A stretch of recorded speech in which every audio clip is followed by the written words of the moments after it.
Hey guys out there, hope you're all doing well. As promised, as some of you follow me on Twitter, here's my review of Hungarian Rhapsody, Queen Live in Budapest 1986. This is the groundbreaking concert that was obviously filmed in Hungary at the NEP Stadium in Budapest, but it also came with a very interesting documentary at the beginning, and I'm going to talk about that for a bit. This will contain not too many spoilers because I don't want to obviously spoil too much. And it basically led right from when they just finished Live Aid right up until the last concert on the Magic Tour. And it was really interesting to see like some unseen footage, especially from the Nebworth concert, like of the opening number and things like that as well. And of course you had like a lot of behind the scenes footage as like rehearsals and things like that that have been pieced together for this special documentary.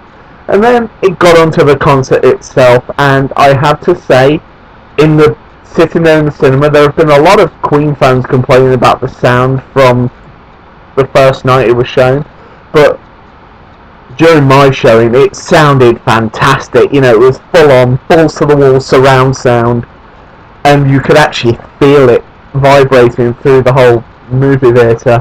And Freddie was as commanding as ever with the audience, and okay, my audience was a little dead, but some of them looked to be kind of getting into it, which was nice to see.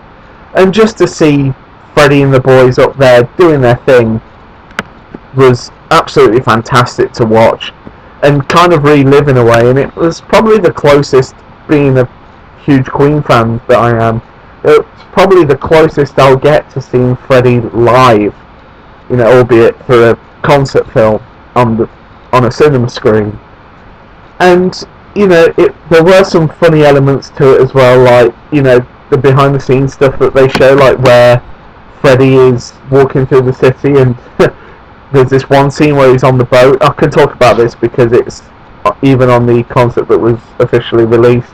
Where he's saying about the Houses of Parliament, is it for sale, kind of thing, just showing off his typical humour and whatnot. And of course you have elements where Brian May tries a hot air balloon and things like that, and John Deacon talks to a little girl, showing off his fatherly skills. And of course you have the drummer Roger Taylor being typical Roger Taylor and trying a go-kart race. And it was really interesting to see this other side of the band, really, that not a lot of people really get to see.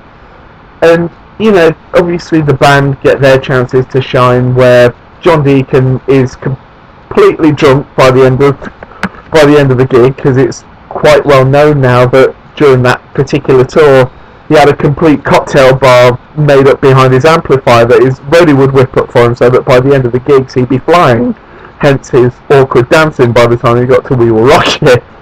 And Brian May obviously gets his chance to shine doing his 3.5-day guitar solo.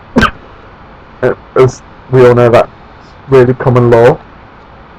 And of course Roger Taylor plays absolutely fantastically during this gig, and it's nice to hear it through a surround sound system where you can really pick up all the little nuances that he would make during the concert. And as a band they really come together, and it's nice to see Spike get such a good feature as well in this gig. So as a final verdict, there's nothing else to really give it except a full 10 out of 10. And that's going to do it for now. Be sure to like, favourite and subscribe, and I shall see you all on the next one. Oh, and before I forget, this particular concert is released on DVD and Blu-ray on November the 5th, so all you Queen fans, make sure you pick it up. And take care.